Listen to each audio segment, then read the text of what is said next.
Video like जरूर कर लीजिए और ऐसे वीडियो लगातार फ्री में पाने के लिए चैनल को तुरंत सब्सक्राइब कर लीजिए और बेल आइकन को जरूर टैप कर लीजिए ताकि आगे भी सारे वीडियो आपको मिलते रहे। यूट्यूब में फॉलो करते हैं तो प्लीज ये वाला फ्री टेलीग्राम चैनल जरूर ज्वाइन कर लीजिएगा। सारे नोटिफिकेशन सारे अपडेट यहीं पे आते हैं, ध्यान रखिए। आरओ 2023 की वैकेंसीज पर प्रारंभिक परीक्षा 11 फरवरी 2024 को कराई गई थी। परीक्षा को रद्द किया जा चुका है पेपर लीक के कारण से। शासन के निर्देश हैं कि विदिन 6 मंथ दोबारा परीक्षा कराई जाए। ये दो डाउट्स काफ़ी हमारे कमेंट सेक्शन में आए हैं, लगातार हमारी टीम से पूछा गया है। मैं पहले भी आंसर कर चुका हूँ, आंसर बता चुके हैं, फिर से एक बार क्लैरिफाई कर दे रहे हैं। 11 फरवरी 2024 को आप पेपर के दिन अपीयर नहीं हो पाए थे, ठीक है। आपने एक पेपर दिया, जीएस का हिंदी का नहीं दे पाए या फिर दोनों ही पेपर में एब्सेंट कर गए, तो क्या आपको पुनर्परीक्षा में शामिल होने का अवसर मिलेगा? निश्चित तौर पर हाँ, सभी लोगों का एडमिट कार्ड आएगा जो भी लोगों ने सक्सेसफुली फी पेमेंट करके अपना फॉर्म कंप्लीट किया था। जो लोग पेमेंट करने से रह गए थे या फिर अपना फॉर्म कंप्लीट नहीं कर पाए थे वो नहीं शामिल हो पाएंगे परीक्षा में। जो लोग फॉर्म नहीं भर पाए थे वो नहीं शामिल हो पाएंगे। कुछ लोग यह भी पूछ रहे हैं कि क्या फॉर्म दोबारा फिलअप करने का अवसर मिलेगा? निश्चित तौर पर नहीं, ऐसा कभी नहीं होगा। फॉर्म दोबारा फिलअप नहीं किया जाएगा। हालांकि जिन लोगों ने सक्सेसफुली फॉर्म फिलअप किया है वो परीक्षा अगर नहीं भी दे पाए थे तो उनको एक और अवसर मिलेगा यहाँ पे। परीक्षा के रद्द किए जाने के बाद दो तरीके के छात्र और दो तरीके के सिनेरियो हमारे सामने बचे हुए हैं।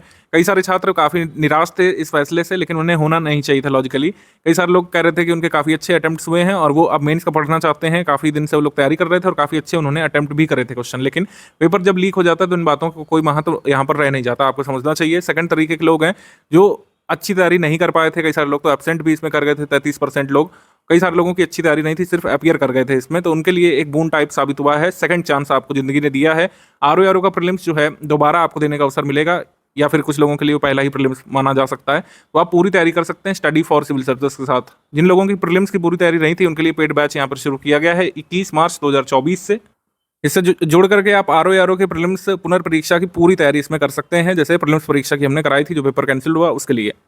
सेकंड तरीके के लोग ऐसे हैं जो मेंस के लिए अब लगना चाहते हैं। मेंस का पेपर भी हमने शुरू कर दिया है, आप उसमें एडमिशन लेकर के अपने मुख्य परीक्षा की तैयारी कर सकते हैं, जो लिखित पेपर आपके होने निबंध के और सब्जेक्टिव हिंदी के। तो इसमें हम बात करेंगे आरओ प्रीलिम्स पुनर्परीक्षा की स्ट्रैटेजी की। लेकिन जो लोग पहली बार ग्रुप में आए हैं, कई सारे ऐसे लोग भी हो सकते हैं जो पुनर्परीक्षा के लिए आए हैं, प्रीलिम्स में हमारे साथ नहीं थे, तो मैं आपको बेसिक वर्किंग बता दे रहा हूँ स्टडी फॉर सिविल सर्विसेज की।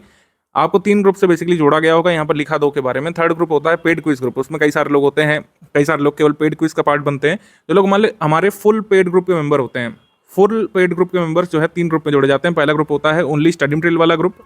सेकंड पेड ग्रुप जो है डिस्कशन या डाउट क्लियरेंस वाला ग्रुप होता है। इसमें आप अपना डाउट पूछ सकते हैं स्टडी मटेरियल से संबंधित, पीवाईक्यू से संबंधित, सिलेबस में जो भी पॉइंट्स लिखे हैं उसके एसोसिएटेड कोई भी आपका डाउट है आप हमारे डिस्कशन ग्रुप में पूछ सकते हैं हमेशा की तरह। थर्ड ग्रुप जो होता है वो पेड वाला क्विज वाला ग्रुप है, जिससे कई सारे क्वेश्चंस जो है कैंसिल्ड पेपर में देखने को मिले थे। पेड क्विज ग्रुप में हम प्रैक्टिस करवाते हैं। Paid quiz study for civil services की इंटरनल चलती है, उसकी कोई पीडीएफ वगैरह नहीं अवेलेबल कराई जाती है, इवन पेड ग्रुप मेंबर्स को भी। तो थर्ड ग्रुप होता है क्विज ग्रुप। इससे काफ़ी आप लाभान्वित होते रहे हैं। यूपीपीएससी के पेपर्स हों, 2020 से हमने शुरू कर दिया था इनिशिएटिव और इसका काफ़ी लाभ लोगों ने लिया है। तो क्विज ग्रुप से आपको जोड़ा जाता है, उसमें आप प्रैक्टिस करते हैं। डाउट क्लियरेंस वाला ग्रुप डाउट क्लियरेंस के लिए है। कोई भी आपका डाउट है स्टडी मटेरियल से संबंधित, सिलेबस में किसी भी बिंदु से संबंधित आपका डाउट है, प्रीलिम्स से एसोसिएटेड अगर वो है तो आपका डाउट वहाँ पे सॉल्व किया जाता है। और पहला पेड ग्रुप जो है स्टडी मटेरियल वाला ग्रुप, जिसमें आपको पूरा स्टडी मटेरियल पोस्ट किया जाता है। आरओ का पेपर जो 11 फरवरी को हुआ था, जिन परिस्थितियों में कैंसिल करना पड़ा बहुत ही निंदनीय था, लेकिन पेपर के लेवल को अगर हम देखें, पेपर के क्वेश्चंस को देखें तो ये काफ़ी जो है प्रशंसनीय तरीके का पेपर बनाया गया था। इसमें नंबर ऑफ गलत क्वेश्चंस पहली बात तो बहुत ही कम यहाँ पे नजर आ रहे थे। डिस्प्यूटेड क्वेश्चन यहाँ पे रखे नहीं गए थे, काफ़ी अच्छे क्वेश्चन बनाए गए थे। आप देखें अगर इसमें पूरे सिलेबस को कवर करते हुए क्वेश्चन बनाए गए थे और नए क्वेश्चन इसमें फ्रेम किए गए थे। अगर हम देखें पिछले 5 वर्षों में तो सबसे क्रिएटिव पेपर मुझे लगा था और कई लोगों को भी लगा होगा, क्योंकि इसमें नए क्वेश्चन डालने का प्रयास किया गया था।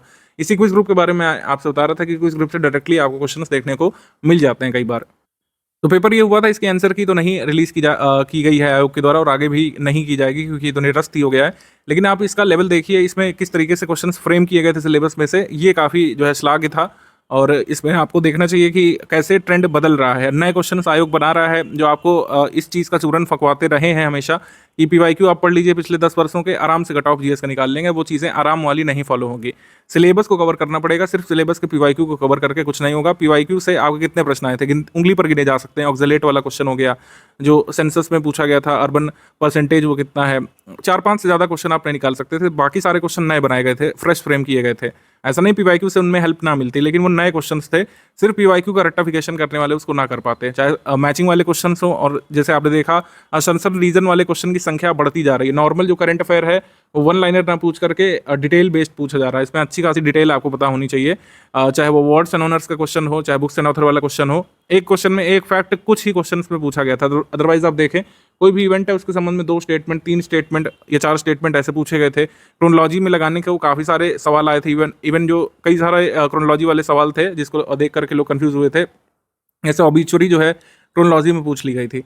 तो इस तरीके के नए क्वेश्चंस और इनोवेटिव क्वेश्चंस बनाए गए थे जो काफ़ी प्रशंसनीय रहा था। अगर ये पेपर के आंसर की आती और इसी पर जो है कट ऑफ बनता तो काफ़ी अच्छा यहाँ पे रहता। लेकिन हमको एक यहाँ पे मैसेज मिला है, आयोग को अपनी व्यवस्था सुधारने की ज़रूरत है, लेकिन जो पैनल काम कर रहा है पेपर ड्राफ्ट करने वाला, उनका काम काफ़ी प्रशंसनीय है। ऐसा लगा नहीं कि केवल सिलेबस के कुछ एक हिस्से को फोकस किया गया या फिर किसी PYQ बुक से पेपर बना लिया गया है। पूरे सिलेबस को कवर इसमें किया गया था, चाहे आर्ट कल्चर हो, चाहे आप देखें साइंस टेक्नोलॉजी हो, करंट अफेयर हो, सबके क्वेश्चन काफ़ी ठीक पूछे गए थे और क्वेश्चन आप कर सकते थे हमारे स्टडी मटेरियल से। पेपर को बेकार या फिर जो है इधर उधर का वही लोग बता रहे हैं जिन्होंने कुछ नहीं पढ़ाया था अपने स्टूडेंट को, किसी भी तरीके से इन चुनौतियों के लिए तैयार नहीं किया था, उनको यहाँ पे खासी समस्या हुई थी। लेकिन स्टडी फॉर सिविल सर्विस का आप स्टडी मटेरियल देखिए, जो मैं लगातार स्क्रॉल भी कर रहा हूँ, और बाएं साइड आप देखिए पेपर किस तरीके से क्वेश्चन यहाँ पे किए जा सकते थे। ठीक है, जो ये एक्ट वाला क्वेश्चन है या फिर क्रोनोलॉजी वाले जो क्वेश्चन आए थे, असर्शन रीजन वाले कई सारे क्वेश्चन आप स्टडी मटेरियल से और टेस्ट सीरीज से, हमारे प्रैक्टिस रिसोर्सेज से कर सकते थे। जीएस के अलावा हिंदी में भी स्टडी फॉर सिविल सर्विसेज का परफॉर्मेंस आप देख सकते हैं। 57 क्वेश्चन यहाँ पर जो हम ढूंढ पाए थे जब तक पेपर कैंसिलेशन की न्यूज़ आई। टेस्ट सीरीज चेक नहीं हो पाई थी हमारी। टेस्ट सीरीज ऑनलाइन ऑफलाइन अगर चेक की जाती तो निश्चित तौर पर बिल्कुल 60 का कोटा भी पूरा हो सकता था। जो हमारे स्टडी मटेरियल में था या फिर जो हमने प्रैक्टिस कराई थी, यहाँ पर क्विज प्रैक्टिस कराई थी, क्विज के ज़्यादा स्क्रीनशॉट यहाँ पर हम लगा नहीं पाए क्योंकि पेपर कैंसिलेशन की न्यूज़ तब तक आ गई थी। तो इस तरीके से मैं आपको जो बता रहा हूँ कि चीज़ें, स्टडी फॉर सिविल सर्विस ने 2023 से लगातार तैयारी कराई थी साल की शुरुआत से ही, उसका लाभ स्टूडेंट्स को मिल सकता था, अनफॉर्चुनेटली नहीं मिल पाया। लेकिन जो लोग हमारे से तैयारी करे हुए हैं आश्वस्त होंगे आगे के लिए भी जो पुनर्परीक्षा होगी। कई सारे हमारे ऐसे मित्र हैं जिन्होंने 2023 का ये ज्वाइन किया था प्रीलिम्स वाला, और पुनर्परीक्षा के लिए भी पेड ग्रुप ज्वाइन किया है या पेड क्विज या स्टडी मटेरियल ज्वाइन किया है। उन सभी को बहुत बहुत आभार है।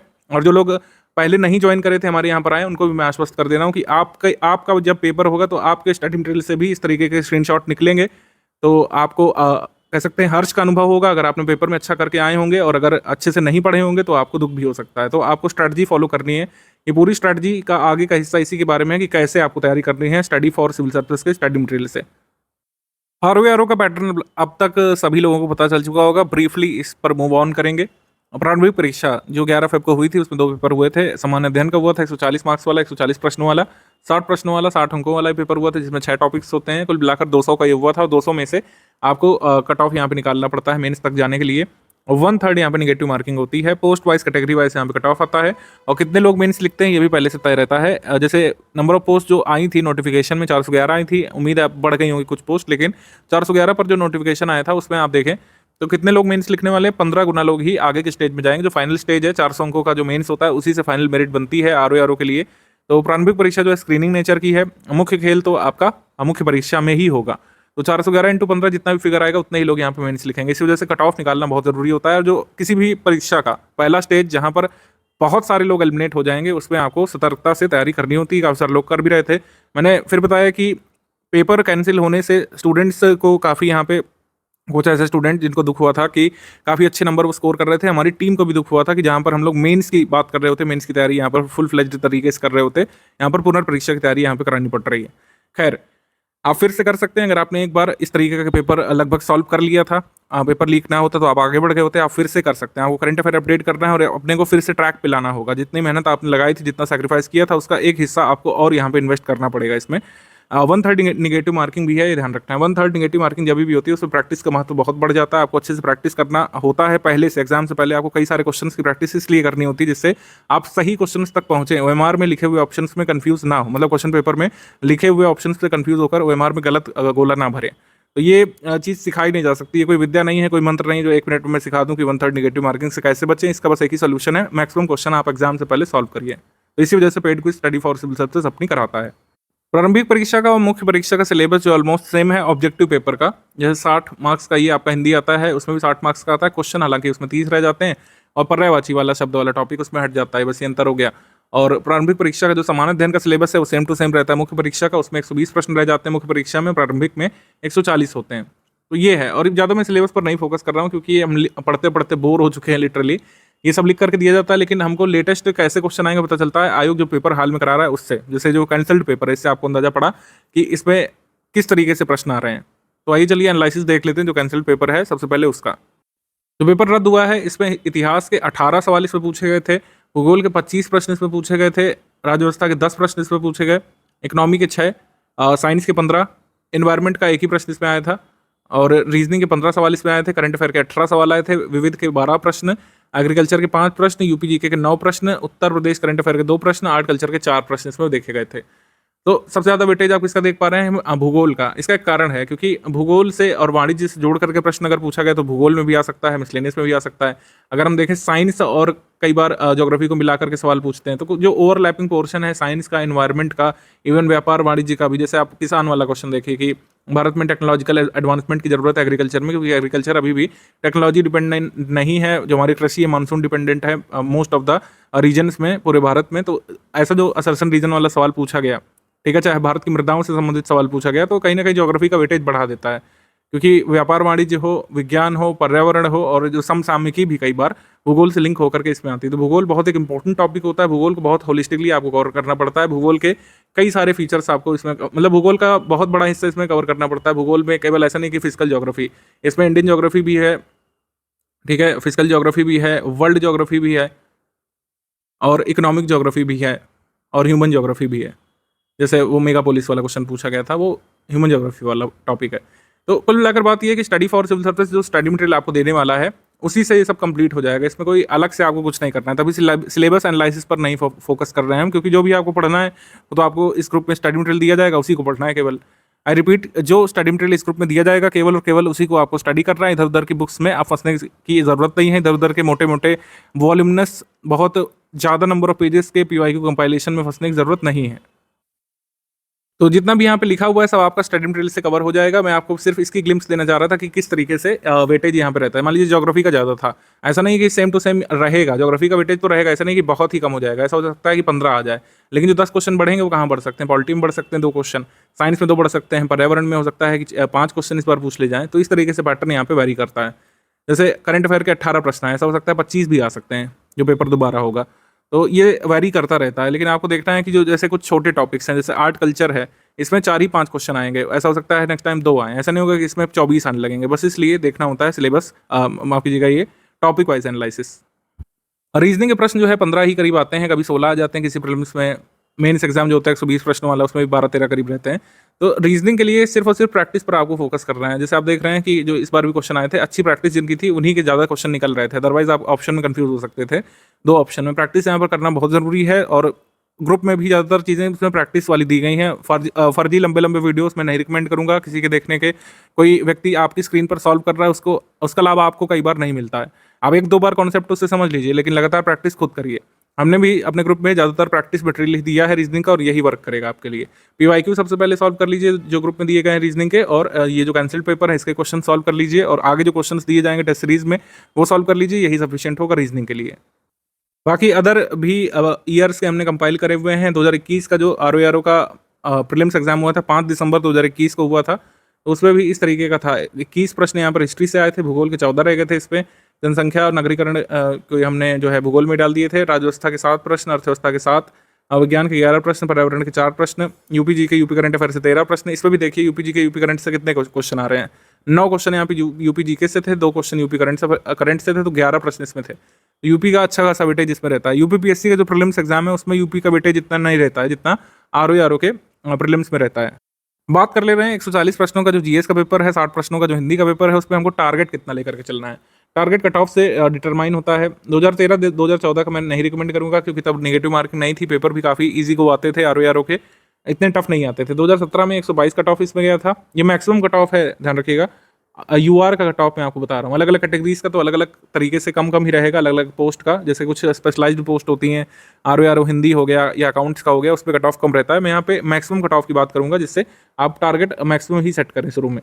2016 में कट ऑफ गया था 129। 2021 का एग्जाम हो चुका है, उसके लोग ज्वाइन भी कर चुके हैं अपने अपने पदों पर, लेकिन उसका प्रीलिम्स का नहीं आया कट ऑफ, मेंस का आया था केवल।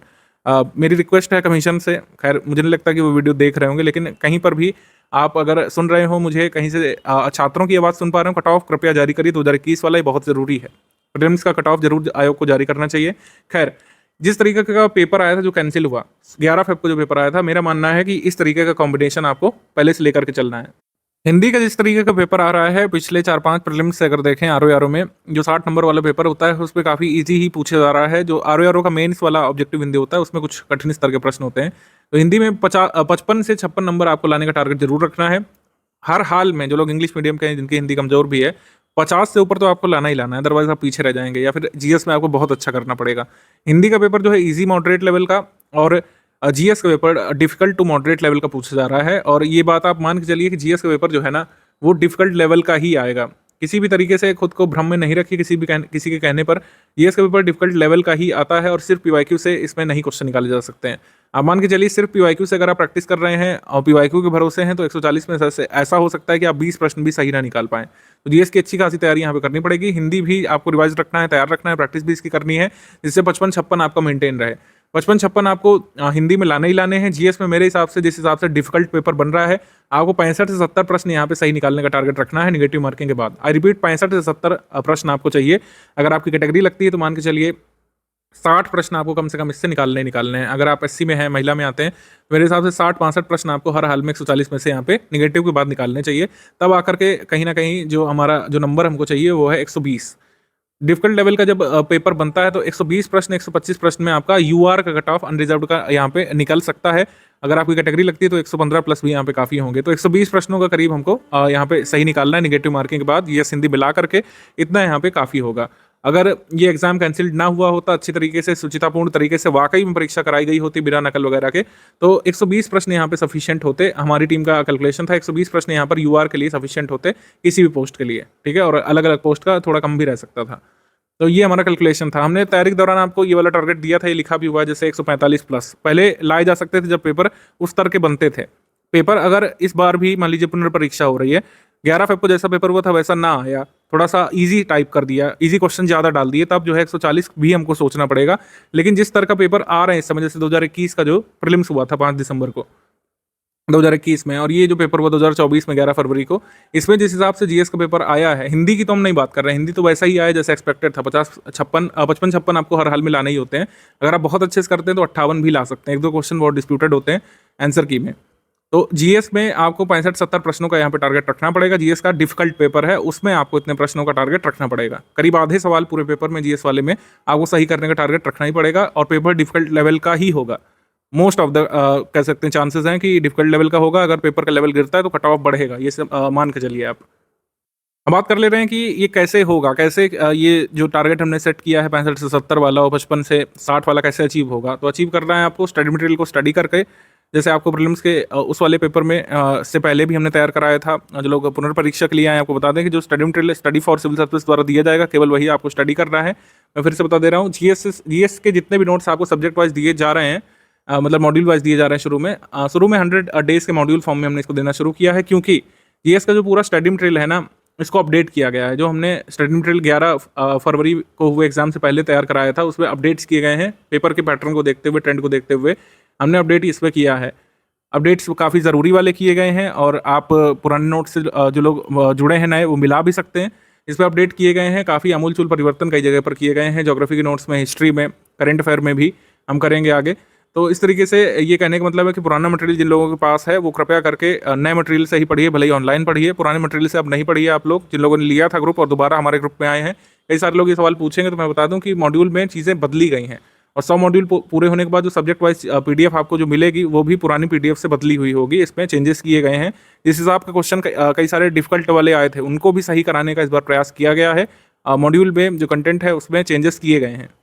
तो अभी हमारे पास टाइम है, ऐसा नहीं है कि परीक्षा 1-2 महीने बाद होनी है। करीब 5 महीने तो लग ही जाने वाले हैं, ये आपको पता है। पहले तो इलेक्शन है, इलेक्शन कैंपेन चलेंगे, फिर वोटिंग, फिर काउंटिंग, ये सब चलेगा। नई सरकार बनेगी, कई सारे अन्य परीक्षाएं भी कैंसिल हुई हैं, जैसे यूपीएससी की, और अन्य आयोगों ने भी अपने पेपर कैंसिल किए हैं, जैसे एमपीपीएससी ने। तो अभी हमारे पास टाइम है, तो अभी आप क्या करिए कि 100 डेज मॉड्यूल वाइज जो है आप लोग पढ़ना शुरू करिए। 100 मॉड्यूल जब पूरे हो जाएंगे तो आपको एक सब्जेक्ट का एक पीडीएफ मिल जाएगा, सब्जेक्ट वाइज स्टडी मटेरियल आपको मिल जाएगा। मॉड्यूल जब पूरे होंगे उसके बाद ही आपको सब्जेक्ट वाइज पीडीएफ मिलेगा। तब तक आप डे वाइज मॉड्यूल फॉलो करते रहिए, करंट अफेयर फॉलो करते रहिए। करंट अफेयर का जो हमने स्टडी मटेरियल है वो ग्रुप में दे दिया है। फेब 2023 से फेब 2024 तक का एक साथ दे दिया है, उसके आगे का आपको मिलता रहेगा। अब सवाल ये आता है कि करंट अफेयर कब से कब तक का स्टडी करना है। करंट अफेयर कब तक का स्टडी करना है, ये सवाल बहुत ही पेचीदा हो जाता है जब पेपर कैंसिल होता है। कोई पेपर जब कंडक्ट होकर के कैंसिल होता है ना, तो इस पे दो सिनेरियो होते हैं। एक ये होता है कि पुराना ही करंट अफेयर पूछ लिया जाएगा, क्योंकि ऐसा माना जाता है कि कई सेट बनाए जाते हैं परीक्षा से पहले, तो कोई एक सेट पुराना ही पुनर्परीक्षा में इस्तेमाल किया जा सकता है, तो उसमें पुराना करंट अफेयर होगा। ऐसा हो सकता है कि एकदम नवीन पेपर बनाया जाए तो आपको नया करंट अफेयर पढ़ना पड़ेगा। तो हमारा रिकमेंडेशन है कि आप पुराना भी पढ़िए, नया भी। अभी ये सब किया जा सकता है। आप एटलीस्ट फेब 2023 से फेब 2024 तक का तैयार करिए। और ये जो टेक्निक है इसमें इस तरीके से तैयार करना है आपको। फेब 2024 का पहले तैयार करिए, ठीक है, फिर जनवरी 2024 का तैयार करिए, फिर दिसंबर 2023 पे आइए। मतलब आगे से पीछे आपको बढ़ना है, पीछे से आगे नहीं आना है। फिर नवंबर पे आइए इस तरीके से, फिर अक्टूबर पे 2023 में, और फिर सितंबर 2023 में। इस तरीके से आगे से पीछे आप जाइए। ये काफ़ी एक हेल्पफुल मेथड होता है। कई सारे लोगों को मैंने पहले बताया था कि जब भी आपको शंका हो कि कब तक तैयार करना है, तो आप आगे से पीछे की तरफ जाना शुरू करिए। जैसे क्लैरिटी मिलेगी तब हम रोक देंगे कहाँ से कहाँ तक का स्टडी करना है। मेरे हिसाब से आपको फेब से लेकर के एटलीस्ट जून तक का तैयार कर लेना चाहिए, और उसके बाद जुलाई का ज़रूरी है कि नहीं, या फिर उसके पहले का ज़रूरी है कि नहीं, आपको आगे बता दिया जाएगा। आगे से पीछे जाते हुए आपको स्टडी करना है, और जितना करंट अफेयर ग्रुप में दिया गया उतना सफिशिएंट है इसमें। और दोनों ही सिनेरियो के लिए तैयार रहिए। कोई भी प्रेडिक्शन कोई दे रहा हो कि पुराना ही बनेगा, दोस्तों कोई कह रहा है कि नया ही बनेगा, उन पे आपको जरा भी ट्रस्ट करने की ज़रूरत नहीं है। ये आपके साथ धोखा हो सकता है। पहले से ही प्रेडिक्शन करके नहीं जाइए। आप दोनों ही सिनेरियो के लिए तैयार होकर जा सकते हैं। ये चीज़ आपके हाथ में है। और कैसे तैयार करना है मैंने बता दिया। आपको आगे से पीछे जाते हुए पढ़ना है। एटलीस्ट जून 2023 तक का तैयार करके रोक दीजिए। आगे का तैयार करिए। फिर जब मार्च का मिलेगा, अप्रैल का मिलेगा, जून का, उसको तैयार करने लगिए। कितना तैयार करना है टोटल, उसकी एक कंबाइंड पीडीएफ आपको तो वो हम हमेशा ही देते हैं। पिछली बार भी हमने अपने ग्रुप्स में दिया था। टोटल पीडीएफ एग्जाम से करीब 20 दिवस पहले जितना भी आपको पढ़ना होता है, रिवाइज करना होता है, उसको हम शॉर्ट करके एक पीडीएफ दिया करते हैं। तो उससे आप रिवाइज कर लीजिएगा। अभी जो मंथ वाइज दिया गया है, एटलीस्ट आपको जून 2023 तक का तैयार कर लेना चाहिए, फेब से पीछे जाते हुए। डे वाइज मॉड्यूल किस डेट पर कौन सा आएगा, इसका टेंटेटिव टाइम प्लान हमने दे दिया है। 22 मार्च से शुरू हो जाएगा आपके ग्रुप में। सामान्य विज्ञान का पहला, फिर भारत का इतिहास का, फिर भारतीय राज्यव्यवस्था का, फिर पर्यावरण का, सामान्य विज्ञान का। एक दिवस पर एक ही सब्जेक्ट का एक मॉड्यूल आपको स्टडी करना होगा। अभी क्या टाइम मैनेजमेंट कर सकते हो मैं अभी आपको बता दे रहा हूँ वीडियो के आगे के हिस्से में। महत्वपूर्ण अपडेट्स आपको लास्ट मॉड्यूल मिलेगा 29 जून 2024 को। और ये टेंटेटिव प्लान है। मान लीजिए एग्जाम डेट थोड़ा पहले की होती है तो हम इसको रीशेड्यूल करेंगे। आपको पहले ही सब दिलवा दिया जाएगा। जैसे लास्ट टेस्ट सीरीज हमारी होनी है 9 जून को। ये टेस्ट सीरीज का टाइम प्लान है। इन लोगों ने आर का हमारा टेस्ट सीरीज वाला पेड बैच लिया है या फिर फुल पेड ग्रुप लिया है, उनको टेस्ट सीरीज भी मिलनी है। तो टेस्ट सीरीज कितनी होनी है यहाँ पर लिखी हुई है। जीएस की कुल 16, जिसमें 10 सेक्शन वाइज है, 10 फुल लेंथ टेस्ट सीरीज है। सामान्य हिंदी के 16, जिसमें 10 फुल लेंथ है 60 क्वेश्चन वाले, और 6 सेक्शन वाइज टेस्ट हैं। रीजनिंग के यहाँ पे 10 टेस्ट आपके होने हैं। रीजनिंग के टेस्ट बहुत अच्छे से सॉल्व कर लीजिएगा, क्योंकि इससे एग्जाम में आपको बहुत लाभ मिलने वाला है। अगेन ये टेस्ट सीरीज का जो टाइम प्लान है ये टेंटेटिव है, टेंटेटिव टाइम प्लान है। और इसका आशय ये होता है कि जब भी एग्जाम डेट होगी जो अनाउंस होगी उससे 10 दिवस 15 दिवस पहले आपकी टेस्ट सीरीज खत्म हो जाएगी। जैसे टाइम प्लान है हमारा खत्म हो रहा है 9 जून को, लेकिन अगर 9 जून से पहले आपकी परीक्षा तिथि आ जाती है, संभावना बिल्कुल नहीं है, लेकिन हम एक सिनेरियो आपको बता रहे हैं कि अगर परीक्षा तिथि आ जाती तो सारे टेस्ट आपको पहले करा के दिए जाएंगे। ठीक है। इलेक्शन रिजल्ट आने तक कोई भी परीक्षा होने की उम्मीद नहीं बन रही है, तो इस वजह से आप ये मान के चलिए कि यही टाइम प्लान आपका फॉलो होने वाला है। यूपीपीएससी आरओ की पुनर्परीक्षा के लिए जो लोग हमारे ग्रुप में आए, ये बात समझिए कि स्टडी फॉर सिविल सर्विसेज का ही कंटेंट आपको तैयार करना है। ये पॉइंट्स मैंने अलग से नोट करके आपको दे दिए हैं, क्योंकि ये कई बार आप लोग अलग अलग से पूछते हैं डाउट डिस्कशन वाले ग्रुप में। तो मैं पहले ही आपको क्लैरिफाई कर दूं, स्टडी फॉर सिविल सर्विसेज का ही कंटेंट तैयार करना है। मैं फलां बुक पढ़ लूँ, मैं हिंदी के लिए वाला बुक पढ़ लूँ, किसी ज्ञानी ने मुझे ज्ञान दिया है कि सिर्फ ये 3 किताब पढ़ लो और आरओ प्रीलिम्स क्लियर। सिर्फ 2 किताबें पढ़ी थी मैंने, आरओ प्रीलिम्स क्लियर। सिर्फ इन 4 किताबों से हिंदी से लेकर जीएस सब कुछ कवर हो सकता है। यूट्यूब थंबनेल आपने कई बार देखी होगी, लेकिन ये सिर्फ यूट्यूब थंबनेल है। यूट्यूब क्रिएटर को पैसे इससे मिल सकते हैं, थोड़े बहुत व्यूज़ कमाए जा सकते हैं, लेकिन एक्चुअल में एग्जाम नहीं क्लियर किया जा सकता इन सब गिमिक्स से। ठीक है। क्या आप जो सिलेबस में लिखा हुआ है उसको 2 किताबों में ला सकते हैं? उत्तर है नहीं। 4 किताबों में ये चीज़ नहीं कवर होगी। इसी वजह से हर सब्जेक्ट की अलग अलग पीडीएफ आपको दी जाती है। गवर्नमेंट स्कीम की अलग पीडीएफ होती है, आर्ट कल्चर की अलग पीडीएफ होती है, क्योंकि सिलेबस के पूरे पोर्शन को हमको कवर करना पड़ता है। जो आपको ये चूरन दे रहा है कि इन 3 बुक से आरओ प्रीलिम्स निकल जाएगा, उन 3 बुक से नहीं निकलने वाला है। आप खुद ही पेपर देख सकते हैं। 11 फेब को अगर आप अपीयर होकर के आए थे तो आपने खुद महसूस किया होगा, पीवाईक्यू कंपाइलेशन पढ़ करके जीएस के क्वेश्चंस नहीं निकाले जा सकते हैं। करंट अफेयर की सिर्फ 1-2 मैगजीन पढ़ करके नहीं निकाले जा सकते हैं क्वेश्चन। पीवाईक्यू सिलेबस का एक भाग है, पूरा सिलेबस नहीं है। कई सारे लोग अगर आपको ये सलाह दे रहे हैं कि फलां पब्लिकेशन की पीवाईक्यू कंपाइलेशन लगा लो, पूरा जीएस सिलेबस कवर, तो वो उससे बड़ा गिमिक या उससे बड़ा झूठ कोई है नहीं। ठीक है, अच्छे से पूरा सिलेबस कवर करना पड़ता है। सिलेबस में किस किस तरीके के प्रश्न बन रहे हैं उनको आप खुद ही ऑब्जर्व करिए, खुद ही समझ जाएंगे पीवाईक्यू कितना कवर करता है। सभी सब्जेक्ट्स को तैयार करना है, जिसमें अधिक प्रश्न बनते हैं उनको अच्छे से तैयार करना होगा। जैसे आर्ट कल्चर है, उसमें मैक्सिमम टू मैक्सिमम कितने क्वेश्चन आएंगे, 4। लेकिन अगर आप पूरा दिन पूरे महीने आर्ट कल्चर तैयार करते रहे तो वो एक अच्छी प्रैक्टिस नहीं मानी जाएगी। तो कवर करना है आर्ट कल्चर भी, एग्रीकल्चर भी कवर करना है, मिसलेनियस भी कवर करना है, हिस्ट्री तो करना ही है, लेकिन सब सब्जेक्ट पर बराबर ध्यान देना है। जो सारे सब्जेक्ट तैयार करके जाते हैं उनको कट ऑफ निकालने में आसानी होती है हमेशा ही, क्योंकि उनके पास क्वेश्चन को अच्छे से अटेम्प्ट करने के ऑप्शंस होते हैं। अगर मान लीजिए कोई एक सब्जेक्ट बिना पढ़े आप चले गए तब बहुत कठिनाई हो जाती है। पेपर कैसे अटेम्प्ट करना है, कैसे टारगेट करते हैं क्वेश्चंस को, इस सब की गाइडेंस आपको आगे मिलती रहेगी। कैंसल्ड पेपर हमें क्या सीख देगा, ये समझना है कि जीएस में भी हमें जो है कवर करने होंगे क्वेश्चंस। केवल हिंदी के पेपर से आप कट ऑफ पूरे कह सकते हैं प्रीलिम्स का निकालने पर डिपेंड नहीं हो सकते, क्योंकि हिंदी का पेपर जो है अब एक जैसा बनाया जा रहा है। बहुत ही रूटीन पेपर हिंदी का मुझे लगा। 55 से 56 सवाल आसान वाले थे, 2 क्वेश्चन डिफिकल्ट ट्रिकी टाइप के थे, 1-2 क्वेश्चन में ऑप्शंस में डाउट आ रहा था। तो बस इसी तरीके का पेपर बन रहा है। 55-56 कोई भी ले आ सकता है अच्छी तैयारी करके।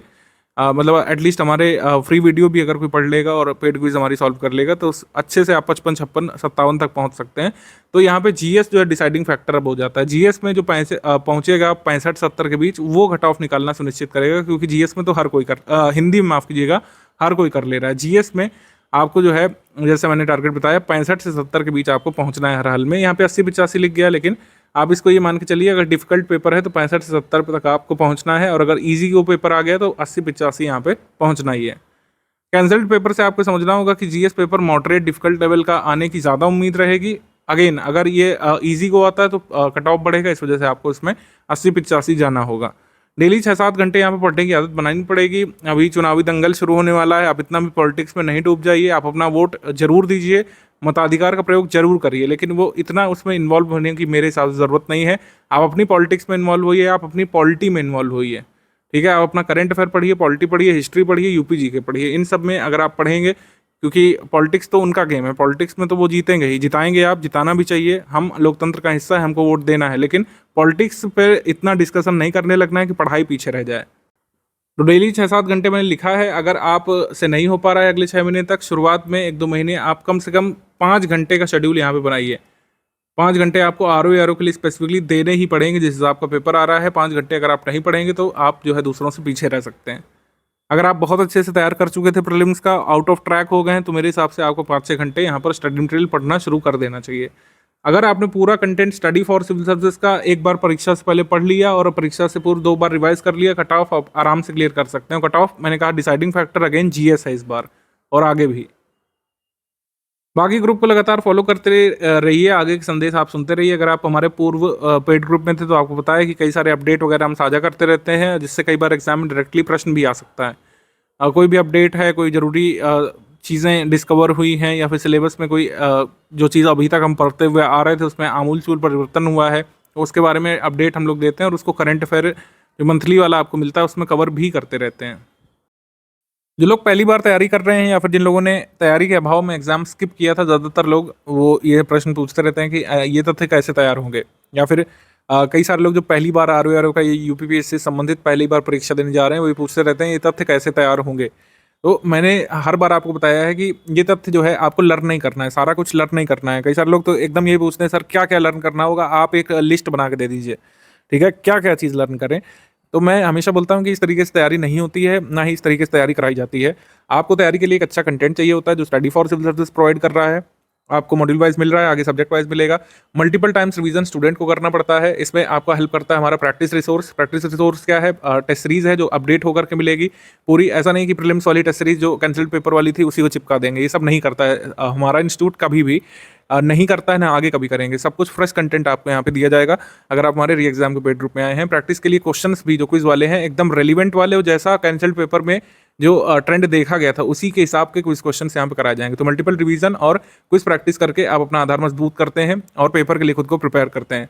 तो इन सब का समावेश ही और मल्टीपल टाइम्स रिवीजन यही आपका आधार बनता है परीक्षा क्लियर करने का। कोई लिस्ट नहीं आपको दे सकता है एग्जाम होने से पहले आंसर की आने से पहले कि बस ये वाले तथ्य जरूरी थे। तथ्य सभी जरूरी हैं, जो कंटेंट हमने दिया है वो सारे तथ्यों का संकलन है एक तरीके से, जो जरूरी है, जो समझना जरूरी है, जो अवधारणाएं समझना जरूरी है, जो कॉन्सेप्ट समझना जरूरी है, जो डायग्राम देखना जरूरी है, जितने मैप देखना जरूरी है, सब स्टडी फॉर सिविल सर्विस ने अपने कंटेंट में, अपने मॉड्यूल में डाल दिया है। अब आपको मल्टीपल टाइम्स इसको रिवाइज करना है, प्रैक्टिस करना है, जो हम कराएंगे क्विज ग्रुप में, वो भी प्रैक्टिस भी हम ही कराएंगे, ये ऐसा नहीं खुद आपको करना है। और फिर जो है टेस्ट सीरीज देना है और लगातार रिवाइज करते हुए अपने लक्ष्य तक पहुंचना है। तैयारी इसी तरीके से लोगों ने करी है, पहले हमारे इंस्टीट्यूट से करी है, कई सारे लोग कार्यरत भी हैं। चंद्रेश त्रिपाठी वगैरह जी का इंटरव्यू आप देख सकते हैं, कई सारे अन्य नाम भी हैं, वेंकटरमन जी हैं, सबका नाम लेना संभव नहीं है, कृपया बुरा नहीं मानिएगा सब लोग। तो कई सारे लोग कर चुके हैं, इसी तरीके से लोगों ने किया है, इसी तरीके से आप भी कर सकते हैं। एक ही जादू कड़ी मेहनत वाला जो वाक्य ट्रकों के पीछे लिखा रहता है वो बहुत सार्थक है, आपको उसको फॉलो करना चाहिए। लगातार जो डिलिबरेटली लगे रहते हैं, जो डिलीजेंस अपना शो करते हैं, इंटेलिजेंस से ज़्यादा डिलीजेंस जो लोग शो करते हैं, यूपीपीएससी का एग्जाम जो है आप लोग क्लियर करते हैं, प्रीलिम्स भी क्लियर करेंगे लोग, मेंस भी, और ऐसा नहीं होगा कि उन्हें सब कुछ याद होगा, सब कुछ याद करना ही नहीं है, ठीक है। सब कुछ याद करना एग्जाम की डिमांड ही नहीं थी कभी, आपको समझना पड़ेगा। एग्जाम की डिमांड थी जो सिलेबस है उसके जो फैक्ट्स होते हैं उसको अच्छे कंटेंट से तैयार करना, प्रैक्टिस करना और मल्टीपल टाइम्स रिवीजन करना, तो बस यही करना है आपको।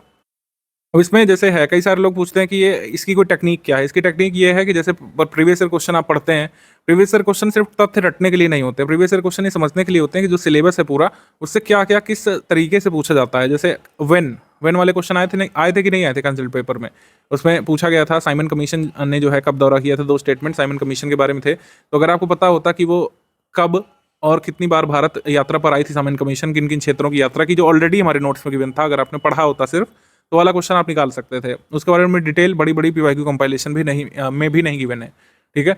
कहाँ पे कोई चीज़ हुई, लोकेशन बेस्ड, इसमें कई सारे सवाल पूछे गए। जो स्मार्ट सिटी समिट हुई थी, क्या वो इंदौर में हुई थी या अन्य शहर में हुई थी? पुस्तक मेले का आयोजन क्या लखनऊ में हुआ था? आयुर्वेद मेले का आयोजन क्या मेरठ में हुआ था? क्या झांसी में हुआ था? तुलसीदास जी का जन्म कहाँ पे हुआ था? ये सब चीज़ें पूछी कि नहीं पूछी? तो कहाँ वॉट वाले क्वेश्चन बनते हैं कि वॉट मतलब कि इसमें जो डिटेल पूछते हैं, जो तथ्य आपसे पूछते हैं कि what percentage of urban population was there in census 2011, census 2011 में अर्बन पॉपुलेशन कितनी पाई गई थी? 31.2 है कि 31.16 है? तो ये तथ्यात्मक जानकारी। अन्य संबंधित जानकारी से प्रश्न यहाँ पे बनते हैं। कई सारे मल्टीपल स्टेटमेंट वाले सवाल पूछे गए थे, जैसे अमृतसर की संधि के बारे में, जो पेंशन मिलती थी दलीप सिंह को, उसके बारे में पूछा। तो क्यों और कैसे वाले प्रश्न भी अब कई सारे पूछे जाने लग रहे हैं, जो पहले नहीं आते थे। कथन कारण वाले सवाल क्यों और कैसे वाले हैं, कोई चीज़ क्यों हो रही है, भारत में कृषि डेवलप्ड क्यों नहीं है, इन सब चीज़ों पर आपको इसमें विचार करना पड़ता है।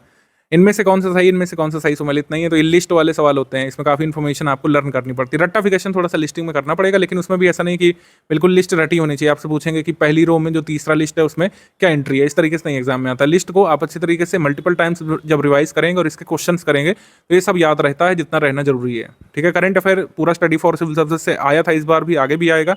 कुछ क्वेश्चन आप नहीं कर पाएंगे हमेशा की तरह, जैसे जो लूना वाला क्वेश्चन था, ठीक है, या फिर जो आप देखेंगे जो क्वेश्चन आया था ऑबिचरीज वाला, जिसने सबको हिला दिया था, ऑबिचरी की डेट से उसको हिलाना था।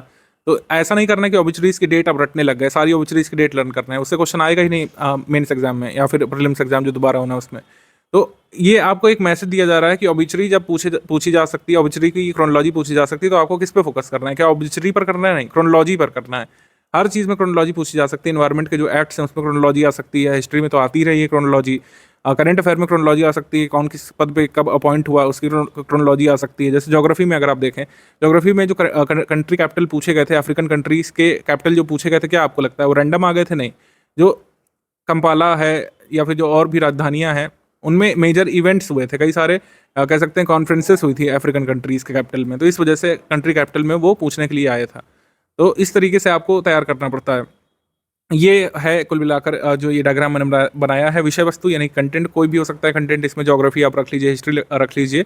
इस अप्रोच के साथ आपको तैयार करना है प्रीलिम्स के लिए और मेंस के लिए भी, क्योंकि मेंस भी इसमें ऑब्जेक्टिव ही है। क्यों कैसे पर फोकस करिए, अन्य संबंधित जानकारी पर, क्या है, कहाँ है, कब है, इन सब बिंदुओं पर विचार करते हुए कंटेंट को रीड करिए, मल्टीपल टाइम्स रीड करिए और क्वेश्चन लगाइए ज़्यादा से ज़्यादा। इस तरीके से आपका टेम्परामेंट डेवलप होगा। बाकी सब्जेक्ट वाइज कैसे क्या लेकर के चल सकते हैं, इसका एक रफ टेंटेटिव टाइम प्लान यहाँ पे देख लीजिए। डेली 6-7 घंटे का यहाँ पे मैंने बनाया है। आप इसको कट शॉर्ट करके शुरू में 5 घंटे भी कर सकते हैं, 4.5 घंटे भी कर सकते हैं, लेकिन उससे कम नहीं करिएगा। अभी मॉड्यूल वाइज चल रहा है। मॉड्यूल वाइज शुरू में कितने दिन चलेगा, 100 डेज तक चलेगा, तो 100 दिवस आपको ये स्ट्रैटेजी फॉलो करनी है। डेली मॉड्यूल जो मिलता है उसको कम से कम 2 घंटे आप अच्छे से पढ़िए, रीड करिए, रिवाइज करिए। ज्योग्राफी का मॉड्यूल है तो उससे मैप से लिंक करिए, हिस्ट्री का है तो उससे नोट मेकिंग करके आप थोड़ा सा उसको इंटरेस्टिंग बनाइए। रीजनिंग की प्रैक्टिस जरूर करिए 30 मिनट। अगर 30 मिनट आपने ये डेली 100 दिवस तक कर ली तो यकीन मानिए आप 15 क्वेश्चन जो आएंगे, 16 जितने भी आएंगे, 14-13 क्वेश्चन तो ऐसे ही निकाल ले जाएंगे। ठीक है, रीजनिंग के। हिंदी में आपको 45 मिनट डेली देने चाहिए कम से कम, इसका रिवीजन जरूर बना रहे आपका, वरना 55 और 56 57 ऐसे ही नहीं आ जाते हैं, रिवाइज करना पड़ता है। हिंदी भी आपको पेड क्विज में क्वेश्चंस कराए जाएंगे और हिंदी आप लगातार पीडीएफ से रिवाइज भी करिए। करंट अफेयर को डेली 30 मिनट अगर आप देंगे, यूपी करंट और मंथली करंट अफेयर पूरा आपका 100 दिवस में जितना दिया गया है वो तैयार भी हो जाएगा। और रिमेनिंग टाइम में आपको क्विज करना है, क्विज प्रैक्टिस करनी है, रिवीजन करना है, पीवाईक्यू सॉल्व करना है। पीवाईक्यू जितने स्टडी फॉर सिविल सर्विस ने कंपाइल करके दिए हैं बस वही सफिशिएंट है। आई रिपीट, पीवाईक्यू जितने स्टडी फॉर सिविल सर्विस ने दिए हैं बस वही देखिए। बहुत पुराने 20-20, 30-30 साल पहले के पीवाईक्यू नहीं देखिए। पीवाईक्यू मैंने ये नहीं कहा कि बिल्कुल नहीं जरूरी है, लेकिन पीवाईक्यू को एज अ स्टडी मटेरियल आपको स्टडी करना है। पीवाईक्यू से पूरा सिलेबस कभी कवर नहीं होता है। सब्जेक्ट वाइज पीडीएफ आप किया जाएगी 100 दिवस बाद, तो आपको टोटल फोकस करना है रिवीजन पर। ठीक है, मॉड्यूल का रिवीजन आप सब्जेक्ट वाइज पीडीएफ से करना शुरू कर लीजिएगा। इस पर सब कुछ कंपाइल करके एक पीडीएफ में हिस्ट्री, एक पीडीएफ में ज्योग्राफी, एक पीडीएफ में साइंस, एक पीडीएफ में एनवायरमेंट, इस तरीके से हिंदी इंग्लिश अलग अलग आपको मिल जाएगा। तो लगातार आप लोग रिवीजन करिएगा और 2-2, 3-3 सब्जेक्ट लेकर के डेली चल सकते हैं। मान लीजिए साइंस ले लिया एक दिन और पूरा यूपीजी के ले लिया, और हिस्ट्री ले लिया एक दिन और पॉलिटी ले लिया, यूपीजी के एक दिन ले लिया आपने, और यहाँ पे आर्ट कल्चर ले लिया, गवर्नमेंट स्कीम ले लिया। इस तरीके से आपको कंबाइन करते हुए सब्जेक्ट आपको प्रिपरेशन करनी है। तो ये डेली टेंटेटिव टाइम प्लान है। आपको इसमें ज़्यादा से ज़्यादा रेगुलरिटी मेंटेन करने की ज़रूरत होगी। जैसे अब फेस्टिवल आने वाला है, फेस्टिवल में कुछ लोग पूरा 1 हफ्ता 10 दिन गवा देंगे बिना कुछ पढ़े हुए। ऐसा नहीं करना है, आपको अपना हैबिट यहाँ पे बदलना पड़ेगा। मान लीजिए आप बिल्कुल ही बिजी हैं, दोस्तों फ्रेंड्स से, रिश्तेदारों से, परिवारजनों से घिरे हुए हैं, तो तब भी कुछ लोग ऐसा करते हैं, पेड क्विज थोड़ा सा सॉल्व करते रहते हैं मोबाइल लेकर के। मोबाइल तो आजकल अलाउड है सभी के बीच, सभी लोग मोबाइल फ्रेंडली हो गए, तो उसका लाभ लीजिए। सिर्फ सोशल मीडिया स्क्रॉल नहीं करिए, ठीक है। स्क्रॉलिंग से निकलिए और पेड क्विज जो है सॉल्व करना शुरू करिए। स्क्रॉलिंग से निकल करके सॉल्विंग पे आइए।